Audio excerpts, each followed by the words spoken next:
to my Lynn Murat Vlog YouTube channel.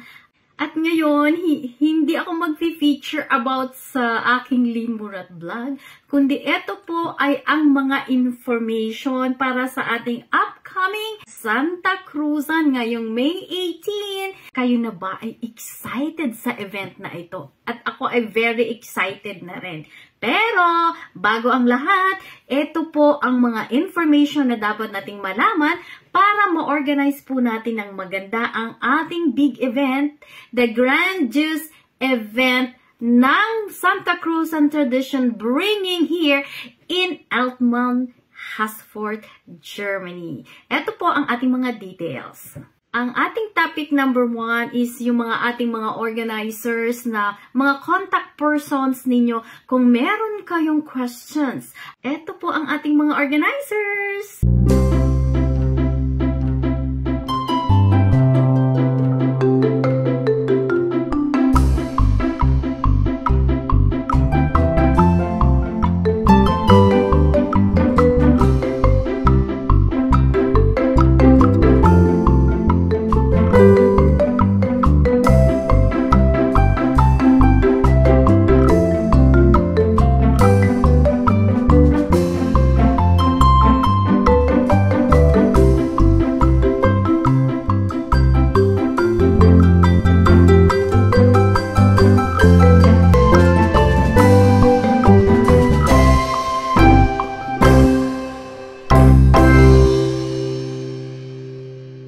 Ito po ay para sa kaalaman ng lahat na sa May 18, lalong-lalo na yung ating mga reynas at ang mga organizers at yung gustong mag-participate dito sa ating event is mas maganda pumunta po kayo ng maaga. Recommended po natin ang ating unlast is 12 noon. At ang ating mass ay magsisimula ng 2 p.m. So, yung mga reynas natin, mas maaga kung doon kayo pumunta diretso sa hale para maibigay po namin ang inyong mga sas na para sa inyo at nang ma-arrange natin ng mabuti at may oras pa po tayo, hindi po tayo ma-stress. Kapag pumunta po kayo sa loob ng simbahan, ang mga organizers po na naka-wear ng orange is nasa left side at ang organizers na naka-wear ng inyong green color is nasa right side. Kung mali man po ito, is paki-ask lang po si Sis Jefferlyn Franco. At para po sa mga reynas, is pwede po kayong umupo sa first row, second row, third row, fourth row, at yung mga bisita natin. Bigyan po natin ng place ang ating mga reynas. At kapag po oras na ng pag-parade is ang last po na lalabas niyan is ang ating pinaka-main reynas na reyna ng 2024. Ito lang po ang pinaka-importante din is please don't bring your food. Meron po maraming magtitinda sa hale at magki-cater sa ating event. So, pupunta naman tayo sa ating topic number 2 at yan ay ating mga reynas ng Santa Cruzan. Calling all sa mga magaganda at mga gwapo dyan at mga little kiddos dyan na gusto nyo mag-participate para sa ating reyna ng Santa Cruzan is available po at marami po tayong available na slots para sa inyo. Meron na po tayong Reyna Elena 2019 na si Tita Elena Jane. Yung 2024 na si Miss Carl. Meron na rin tayong Reyna Emperatriz at merong Reyna Eleneta at may Constantino. Pero po sa iba pang reyna ay available pa po tayo. So please contact. Ito po yung ating mga contact persons. Yours truly, si Lynn Murat at si Arceli Sear na pwede nyo anytime kontakin. If mag-PM lang kayo, tumawag lang kayo or mag-email para sa marami pang detalye. Kung meron naman po kayong problema about sa gowns, pwede namin ipahiram sa inyo. So, PM nyo lang po ako kung gusto nyo manghiram ng gown. Kung wala po kayong oras, is pwede nyo pong isuot yan that day. Pero kailangan pong pumunta kayo ng maaga para malaman natin kung fit po sa inyo ang gown. Or di naman kaya is magdala na lang kayo ng gown, hindi kayo comfortable na baka hindi magkasya sa inyo, is magdala na lang po kayo ng gown. At eto po ang ipoprovide natin bilang reyna. Yun nga po, provide your own gown or di kaya manghiram sa amin. At ang napag-usapan po ng grupo is mayroon pong mga umbrellas ang ating mga reynas.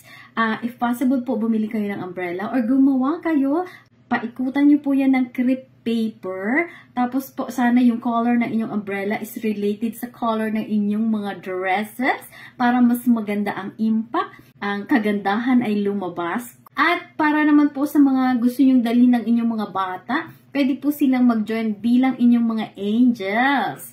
Lalong-lalo na doon sa mga nagkomunyon ngayong April. Naku, ipasalin nyo ng inyong mga anak. Total, may mga gown na sila.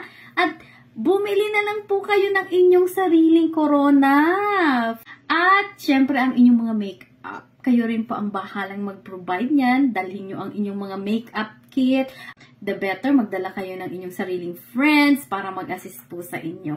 Enjoy the events, mga reynas. So, kung sino man ang interesado dyan, please call me at si Tita Arceli. The early po na mag-unmail doon kayo sa amin, the better na i-clear up pa po namin ng ibang details. At ang ating mga reynas po, yung dalawang main reynas natin is mag-provide po sila ng sarili din nilang art. So, sila na po yung magde-decoration yan. So, eto lang po ang aking paalala sa mga reynas. Bago po kayo umuwi is pakibalik na lang po ang sash ninyo sa akin or kay Tita Arceli. Marami pong salamat sa inyong pangunawa. Ang ating pangatlong topic is about sa mga entrepreneurs or di naman kaya magbebenta ng mga foods, Filipino foods sa hali. Ang napag-usapan po ng grupo is ito. Magbibigay po kami ng place para doon sa mga nagtitinda. Sa front po ng hali sa loob, sa pinaka-entrance po, is para po iyon sa mga nagtitinda na hindi gumagamit ng electricity or hindi magluluto. Diyan po namin ilalagay ang inyong pwesto.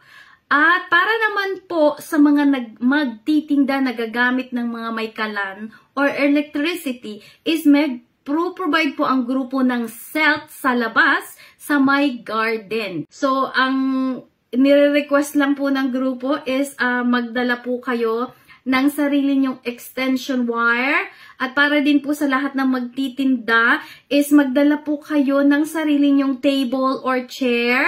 At magdala po kayo ng basurahan ninyo kasi your kalat is your linis. Para naman po sa tulong na rin sa mga organizers na marami po kaming maraming liligpitin is mas maganda po na yung pagtitinda ninyo is responsible din ninyo ang inyong pagliligpit at paglilinis. Na lang po, pakidala ng basura pauwi sa inyong bahay. Yan po for now ang ating information sa mga magtitinda or ang ating mga entrepreneurs. Ang ating pong contact person para sa mga entrepreneurs or ang magtitinda sa hali is si Miss Teresa Kaiser, si Tita Teresa. At wag po kayong mag-atubiling mag-contact sa kanya kung meron po kayong mga tanong. Ito ang pinaka-exciting para sa mga guests natin at sa lahat na sasali sa event natin sa Santa Cruzan, ang ating tombola. Nako, ano-ano ba ang ating ini-expect na mapanalunan? Ito po ang ating mga prizes. Ito po kung paano manalo ng ating mga prizes sa tombola. First, scratch nyo po ang ating card. Pag nakita nyo po Lider Kaini Chance is pakitapon na po ang card. At kapag may nakita po kayong Ainin Sack Rice is instant po kayo po ay panalo ng isang sakong bigas. At kung may makita man po kayo sa card na Switey Chance is pakilagyan po ng pangalan sa likod, telephone number, ang card na yan, at lagyan ng email address kung meron, at pakidrop po ito sa ating box na provided sa entrance ng ating hali. Alright! So nakita nyo na po yung video. Kapag kayo po ay may na-scratch na nakita dito na Lider Kaini Chance, pakitapon na lang po yan. At kung meron man kayong one sack rice na magkipag-coordinate lang kayo sa mga organizer na nakita nyo dito sa video. PM nyo lang na nanalo kayo ng rice. Ang inyong scratch card ay may one sack rice. At pwede nyo na pong i-claim yan sa mismong event. At kapag nanalo kayo ng television, doon nyo rin po makiklaim yan. At kapag manalo kayo ng mga Tupperware, doon din nyo po makiklaim yan.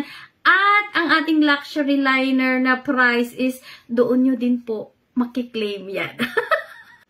Kaya, good luck! At kung gusto nyong bumili nitong scratch card natin sa mga organizers, mag-contact kayo. Mag-contact kayo sa akin, magpa-reserve na kayo ng inyong scratch card. Good luck po sa ating lahat! And the last but not the least ay ang ating mga program. Ano po yung ating ini-expect sa ating event? Meron po tayo introduction of members and the new members. Tapos po meron pa po tayo mga surprise intermission numbers.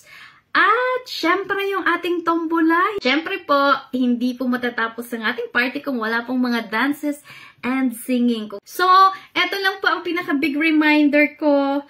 Take care of your belongings.